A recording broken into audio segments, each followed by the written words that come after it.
बिस्मिल्लाहिर्रहमानिर्रहीम। अस्सलामुअलैकुम। हमारे चैनल में खुश आमदीद। नाजरीन, आज आपके लिए मैं इंतहाई खौफनाक, सनसनीखेज और दिलचस्प कहानी लेकर आई हूँ। लेकिन कहानी शुरू करने से पहले आपसे गुजारिश है कि अगर आप हमारे चैनल पर नए हैं तो हमारे चैनल को ज़रूर सब्सक्राइब कीजिए ताकि आपको हमारी वीडियोस सबसे पहले मिलें। ये बंगिश कॉलोनी की जामे मस्जिद थी जिसके साथ मुल्हिका जगह जो 350 फुट पर मुश्तमिल थी, उस पर एक बड़ी दुकान तामीर की गई। दुकान के बारे में ये मशहूर था कि यहाँ किसी गैर मरई मखलूक का कब्जा है।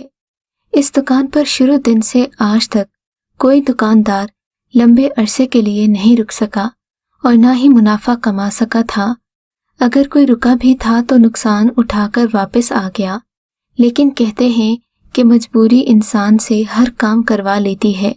मैं और शाहिद भाई जो अपने वालिद की वफात के बाद तन्हा रह गए थे, घर की सारी जिम्मेदारियां मुझ पर और शाहिद भाई के कांधों पर आ गिरी। इन जिम्मेदारियों को पूरा करने के लिए हम दोनों भाई किसी आसान जरिया माश के मुतलाशी थे। बंगिश कॉलोनी की मस्जिद के साथ वाक़े इस दुकान पर मुझे और शाहिद भाई को फायदा ही फायदा नजर आ रहा था। इसके अलावा हम दोनों भाइयों के पास कोई दूसरा हल मौजूद नहीं था। जब से हम बंगिश कॉलोनी में आकर आबाद हुए थे, इसी जामे मस्जिद में नमाज अदा करते थे। हमारा मेल जोल कुर्बो जवार के मकीनों से होता था। सब लोग यही कहते आए थे कि ये दुकान माँ सिवाय खसारे के कुछ भी नहीं है। मैं जब भी मस्जिद में नमाज की अदायगी के लिए आता जाता, तब से इस खाली दुकान की तरफ ललचाई हुई निगाहों से देखता रहता। मुझे ये दुकान बड़ी माकूल लगती थी। मेरा बड़ा दिल करता कि हम दोनों भाई मिलकर ये दुकान किराए पर हासिल कर लेते हैं और इसे मुनियारी की अशिया से सजा लें ताकि मुस्तकिल जरिया माश का बंदोबस्त हो सके। महल्ले वकू लोकेशन के एतबार से मुनियारी की अशिया का इंतखाब इसलिए मुनासिब था क्योंकि इलाका भी गुंजान आबाद था और चंद कदम पर वाक़ई गर्ल्स कॉलेज था, जिसकी वजह से लड़कियों और दीगर खवातीन की आमदोरफ्त यहाँ ज़्यादा होती थी। मेरा ख्याल था कि आते जाते सभी लड़कियां हमारी दुकान से खरीदारी किया करेंगी क्योंकि इस मार्केट में वाक़ई अक्सर दुकानें खवातीन की अशिया से ही आरास्ता थीं। बाजार में चहल पहल ज़्यादा होने की वजह से तकरीबन सभी दुकानदार हजरात का कारोबार मुनाफा बख्श लगता था। हमारे माशी हालात जब इंतहाई ख़राब हो गए तो मैं और शाहिद भाई दुकान के मालिक के पास गए। दुकान किराए पर देने के लिए दरख्वास्त की। मालिक कहने लगा, इस दुकान के बारे में चूंकि बहुत सी बातें मशहूर हैं, इसी वजह से इस दुकान को कोई भी किराए पर लेने के लिए तैयार नहीं है। हम आपको 2000 माहाना किराए पर देने के लिए तैयार हैं, जो लोकेशन के एतबार से बिल्कुल ना होने के बराबर है। वैसे भी मुझे इस दुकान से कोई खातिर खा फायदा तो हो नहीं रहा। मेरी ख्वाहिश है कि किसी का भला हो जाए, शायद मेरे लिए अल्लाह और आसानियां पैदा कर दे। खैर, 2000 रुपये किराए का सुनकर हम दोनों भाइयों की बातें खुलकर रह गईं। जगह काफी खुली और मसरूफ लोकेशन थी। हम दोनों भाइयों ने फैसला किया कि दुकान के पिछले हिस्से को गोदाम के तौर पर इस्तेमाल करेंगे, जबकि बाकी जगह को 2 हिस्सों में तकसीम कर लेंगे। एक हिस्सा मुनियारी, दूसरा हिस्सा खाने पीने की अशिया से आरास्ता कर लेंगे ताकि मर्द और खवातीन दोनों को अपनी दुकानदारी की तरफ मुतवज्जे किया जा सके। इंतहाई गैर मामूली सरमाए से हमने दोनों दुकानें लबालब भर दी। अब दुकान की थोड़ी बहुत मशहूरी बाकी रह गई थी, जिसके लिए हमें किसी खास मौके का इंतजार था। हम दोनों भाइयों ने फैसला किया कि अगले जुमे को मस्जिद के इमाम साहिब से बाद अज़ नमाज़े जुमा मस्जिद के इमाम साहिब से फीता कटवाकर दुकान का इफ्तिताह करा दिया जाए। अगले जुमे सुबह फजर की नमाज के बाद मैंने जामे मस्जिद के इमाम साहिब से मुलाकात की और दरख्वास्त की कि मौलाना साहिब, हम दोनों भाइयों के सर से वालिद का दस्ते शफ़क़त उठ चुका है। अब आप मेहरबानी फरमाएं और अपने दस्ते शफ़क़त हमारे सरों पर रखें। इन्होंने कहा, आपका भला मेरे जरिए मुमकिन है तो इसमें कौन सी हर्ज है, मैं हाजिर हूँ। मैंने कहा, इमाम साहिब, आप अपने बाबरकत हाथों से हमारी दुकान का इफ्तिताह कर दें। आने वाले वक्त में शायद ये हमारे लिए नेक शगुन साबित हो और हमारे कारोबार में बरकत हो जाए। इमाम साहिब ने पहले तो मुझे अफसोस भरी नजरों से देखा। कहने लगे, बेटा, जब से ये दुकान बनी है तब से आज तक कोई भी कारोबारी शख्स इस दुकान पर अपना कारोबार नहीं चला सका। खैर, ये मामलात तो खुदा के इख्तियार में होते हैं, लेकिन मैं तुम्हें बाखबर कर रहा हूँ, पहले बता रहा हूँ कि इस दुकान की शोहरत अच्छी नहीं है। तुम एक बार सोच लो, ऐसा न हो कि बाद में पछताओ। मैंने कहा, इमाम साहिब, अल्लाह मालिक है, जब तक आप दस्ते शफकत हमारे सरों पर रखेंगे तो तब तक हमें किसी भी किस्म की फिक्र करने की ज़रूरत नहीं। बस आप बिस्मिल्लाह करें, हमारी दुकान का जल्द से जल्द इफ्तिताह कर दें। इमाम साहिब मेरी बात मान गए। जुमे का दिन आया तो इन्होंने फीता काटकर हमारी दुकान का इफ्तिताह कर दिया। अपने मखसूस अंदाज में दुआ भी करवा दी और वहाँ पर मौजूद लोगों से दरख्वास्त की कि ये दोनों भाई नए कारोबारी हैं, इस मार्केट में इनसे ज़रूर ताउन करें। अगले 2 दिन हफ्ते और इतवार के थे। मार्केट में खास रश न था क्योंकि स्कूल और कॉलेज बंद थे। जाहिर सी बात थी, इस मार्केट में ज़्यादातर सामान लड़कियों के मुताल्लिक का था, वही लेकर जाती थी। सो बड़ी शिद्दत से सोमवार के दिन स्कूल और कॉलेज के खुलने का इंतज़ार था, जो इतना लंबा नहीं था। ये शाम 5 बजे का वक्त था। मगरिब की नमाज का वक्त करीब ही था। मैं दुकान बंद करके घर वापस जाने ही वाला था कि मेरी नज़र सामने से आती एक दराज कद वाली लड़की पर पड़ी, जो काफ़ी कद काट की लग रही थी। इसकी चाल ढाल अजीब सी थी और आम लड़कियों से काफ़ी अलग थलग सी थी। खैर, मैंने अपनी नज़रें फ़ौरन झुका लीं ताकि सबसे पहले आने वाली मेरी गाहक, जो कि एक नौजवान लड़की थी, कहीं अपने वजूद के एक्सरे और बारीक निगाही के जुर्म में मुझे कुछ सुना ही ना दे और फिर अपनी बाकी सहेलियों से ये ना कह दे कि असलम मुनियारी की दुकान वाला बहुत ही घटिया, कमीना और बदतमीज इंसान है। मैंने अदब से नजरें झुका ली, मोहतात होकर खड़ा हो गया। अचानक मेरी नजरें उस लड़की के पाँव पर पड़ी। मैं ये देखकर हैरान रह गया कि उसके पाँव हद से ज्यादा बड़े थे और नाखून भी अजीब तर्ज के थे। खैर, इससे पहले कि मैं मजीद गौर फिक्र करता और इस बात की तस्दीक करता, वो मेरे बहुत करीब आ गई। उसने करीब आते ही बड़े रौब से मेरे कंधे पर हाथ मारा और गिरफ्तार आवाज में बोली, मुझे अच्छी किस्म की चूड़ियां दिखा दो, मैं तुम्हारी दुकान की सबसे पहली गाहक हूँ। लड़की ने मुस्कुराकर नजरें इधर उधर घुमाते हुए कहा। न जाने मुझे उसकी तरफ देखने की हिम्मत क्यों नहीं हो रही थी। मैंने इधर उधर देखते हुए कहा, कौन सी चूड़ियां चाहिए बहन? उसने अपना भारी हाथ शीशे के शोकेस पर रखा। शीशा कड़क गया। मैंने देखा उसका चेहरा बला का हसीन था। आंखें भी लाखों में एक लगती थीं, लेकिन उसकी तरफ देखने की हिम्मत न होती। मैंने चूड़ियों वाले मुख्तलिफ रंग पर मुश्तमिल बहुत सारे डब्बे उसके सामने रखे। उसने काफी चूड़ियां देखी, फिर लाल और काली 2 मुख्तलिफ रंगों की मिक्स चूड़ियां पसंद कर लीं। कहने लगी, असलम, ये दोनों ही मुझे पैक कर दो। मैं हैरान रह गया कि ये लड़की मेरा नाम कैसे जानती है, हालांकि ये मेरी और इसकी पहली मुलाकात थी। खैर, मैंने इसके हुक्म की तामील की। दोनों चूड़ियां अलग अलग बैग में डालकर काउंटर पर रख दी। वो लड़की चूड़ियां लेकर बगैर पैसे दिए चलने लगी तो मैंने पीछे से आवाज दी, मोहतरमा, पैसे कहाँ हैं? कौन से पैसे असलम? उसने बड़ी हैरानगी से पूछा। मैं तो ऐसे ही सबसे चूड़ियां लेकर जाती हूँ। उसकी बातों में बड़ा नाज़ो अदा था। मुझे इस लड़की की बात पर गुस्सा भी आया और हैरत भी कि कैसी बदतमीज है, मुफ्त चूड़ियां लेकर जा रही है। अब मैं इससे क्या बहस करता? इसने तो मेरा पहला ही दिन खराब कर दिया था। अभी मैं खड़ा सोच ही रहा था कि वो दोबारा पलटकर मेरी तरफ आई, जैसे मुझे मारने आई हो। कहने लगी, मैं तो रोज ही मुफ्त चूड़ियां लेकर जाऊंगी, खबरदार अगर तुमने मुझे किसी किस्म के पैसे मांगने की कोशिश की। लड़की का अंदाज ऐसा था कि मैं भी हैरत ज़दा रह गया। खैर, पैसे तो उसने ना दिए, चूड़ियां लेकर यूं ही चली गई। मैंने पहली बार पहला गाहक और इसे औरत समझकर नजरअंदाज कर दिया, लेकिन उस दिन के बाद से इसका तो मामूल बन गया कि जब भी शाहिद भाई दुकान पर मौजूद ना होते, ये कहीं से आ धमकती और मुझे चूड़ियों की फरमाइश करती। अगर मैं ना दिखाता तो हल्ला गुल्ला मचा देती और ऐसा शोर शराबा मचाती कि मजबूरन मुझे उसे चूड़ियां देना पड़ती। वो चूड़ियां लेती और बगैर पैसे दिए चली जाती। ये रोज का मामूल बन गया। यहाँ तक कि रमज़ान का बाबरकत महीना आ गया।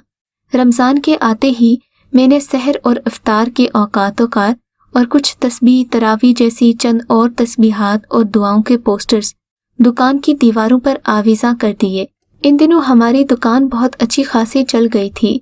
हमने कुछ कुरान पाक, दुआओं की किताबों समेत बहुत से तबर्रकात दुकान की जीनत बना दिए, जो दुकान की खूबसूरती के साथ साथ रोजाना की सेल में इजाफे का सबब भी बन रहे थे। ये तकरीबन 15 रमजान अल मुबारक का दिन था। वो लड़की कुछ दिनों से गायब थी, हमारी दुकान पर नहीं आई थी। रमजान का आखिरी अशरा करीब था। आखिरी अशरे में शाहिद भाई इत्तिकाफ की तैयारियों में मसरूफ थे। भाई का दीन की तरफ गहरा लगाव था। रोजे और नमाज की पाबंदी के साथ साथ वो कुरान की तिलावत और जिक्र और अज़कार में मगन रहते। ईद जूं नजदीक आ रही थी, बाजारों में रश की वजह से हमारी दुकानों पर भी रश काफी बढ़ गया था। मैं शाहिद भाई की अदम मौजूदगी में अकेला ही दुकान चला रहा था। मुझे न जाने क्यों आज अजीब सा खौफ महसूस हो रहा था कि कहीं वो लड़की यहाँ न आ जाए। और फिर वही हुआ जिसका डर था। मगरिब की नमाज के बाद मैं दुकान बंद कर ही रहा था कि वो आन धमकी। दुकान के अंदर दाखिल होते ही उसने मामूल के मुताबिक अपना भारी हाथ काउंटर पर रखा तो ऐसे बितक कर पीछे हटी जैसे इसे शदीद करंट लग गया हो। मुझे गुस्से से देखकर कहने लगी, तुम चाहते क्या हो? मुझे उसकी बात समझ में न आई। उसके करख लहजे में ये सवाल बड़ा अजीब सा था। मैंने गुस्से से कहा, दुकान में तुम आई हो या मैं? तुम ही बताओ, तुम्हें क्या चाहिए? मेरे लहजे में बेजारी थी। मुझे भी तुम्हारी दुकान से कुछ नहीं चाहिए, वो गुस्से से बोली।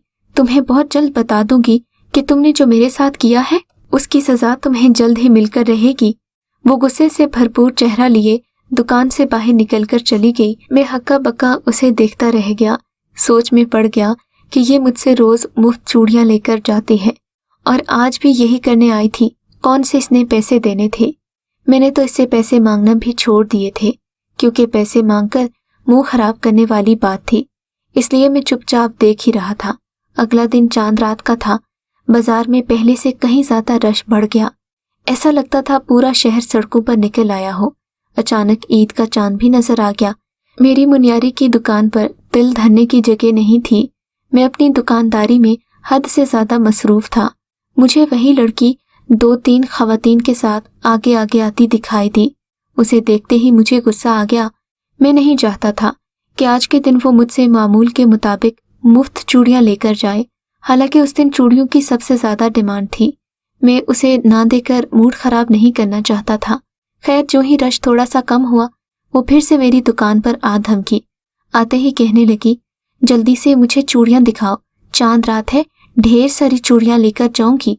मुझे उसका तहकुमाना अंदाज बहुत बुरा लगा कि रोज मुफ्त चूड़ियां लेकर जाती है और हुक्म ऐसे लगाती है जैसे मैं अरसाए दराज से इसका गुलाम हूँ।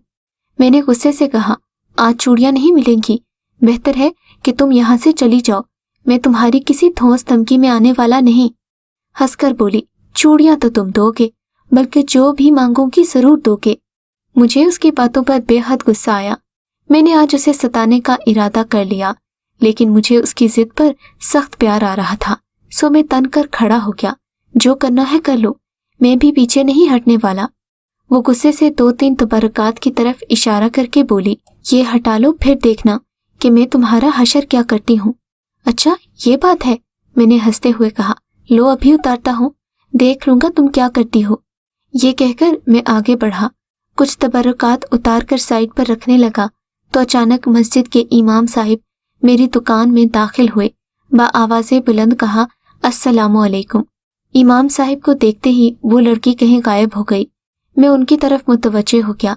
मुझे तो वैसे भी शर्मिंदगी हो रही थी। जी फरमाइए इमाम साहिब, क्या खिदमत कर सकता हूँ आपकी? मैंने अदब से कहा, अपनी बच्चियों के लिए आप जो पसंद करें, जो भी ले मैं पैक कर देता हूँ। और आपके लिए खुसूसी रायत है इमाम साहिब, आप दिल खोल कर लें, बिल ज्यादा नहीं बनाऊंगा। अस्तम, मुझे इतना कुछ खास नहीं चाहिए, बस 3-4 सेट चूड़ियों के पैक कर दो, बाकी सब अल्हम्दुलिल्लाह। मैंने मुस्कुरा कर कहा, क्यों इमाम साहिब, इसे अपनी ही दुकान समझें। फिर मैंने चूड़ियां पैक करके काउंटर पर रखी। मैंने देखा इमाम साहिब गहरी सोच में गुम नजर आए। इमाम साहिब, खैरियत तो है?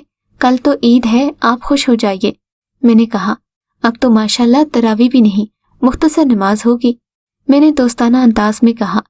इमाम साहिब ने दुकान की चारों अतराफ नजरें घुमाते हुए पूछा, आज यहाँ कौन आया था बेटा? क्या कोई खास आदमी आया था? क्यों, खैरियत? मैंने हैरत से कहा। यहाँ तो कोई नहीं आया था, मामूल के मुताबिक ग्राहक आते जाते रहते हैं। नहीं बेटा, इमाम साहिब कहने लगे, यहाँ इंसानी मखलूक के अलावा कोई दूसरी मखलूक भी आती जाती है। तुम्हारी दुकान पर उसके असरात नजर आ रहे हैं। नहीं नहीं, मैंने इत्मीनान भरे अंदाज में कहा, यहाँ तो सब इंसान ही आते हैं इमाम साहिब। बरखुदार, मेरा सालों का तजर्बा है, तुम मुझसे खाली हवा में ऐसी बात न करो। अगर अपना फायदा चाहते हो तो एहतियात से रहना। इमाम साहिब इतना कहते हुए चूड़ियों का सेट लेकर दुकान से बाहर निकल गए। वो लड़की इमाम साहिब को देखते ही गायब हो गई। थोड़ी ही देर के बाद रेडियो और टेलीविजन पर ईद के चांद का बाकायदा ऐलान हो चुका था, जिसके बाद हमारी दुकान पर रश मजीद बढ़ गया।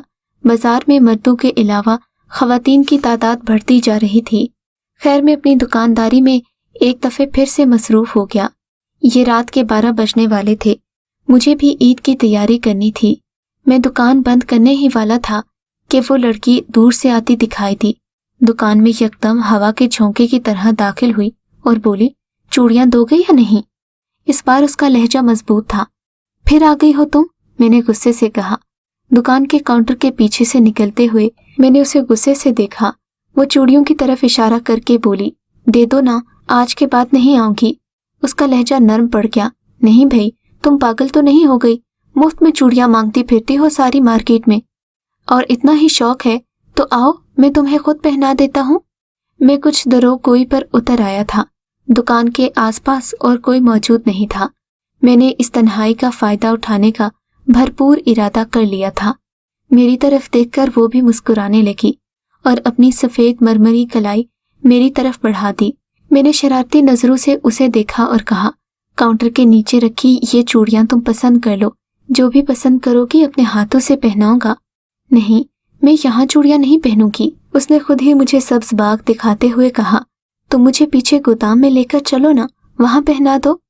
मैं तो उसकी बात सुनकर खुशी से खिल गया। मैंने मौका गनीमत जाना कि 2-4 तन्हाई में बातें भी कर लूंगा।